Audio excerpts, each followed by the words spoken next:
Hello everyone, in this video I'm going to walk you through how to turn off Siri on iPhone. So if you want to turn off Siri on iPhone, here's a simple guide on how to turn it off. So the first thing you have to do is open your settings, then scroll down to Siri and search. Alright, okay, Siri and search, keep scrolling,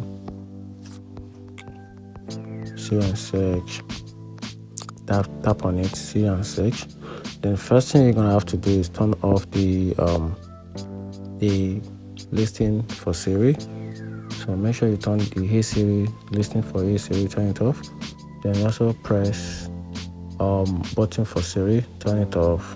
You can see this information, then turn it off. This shows that Siri option is being turned off. Then on your iPhone, then you can now proceed to turn on all these buttons, starting from show suggestion, show recent, show in lockup, show in spotlight, all notification, show in app library, show when sharing, and show when listening.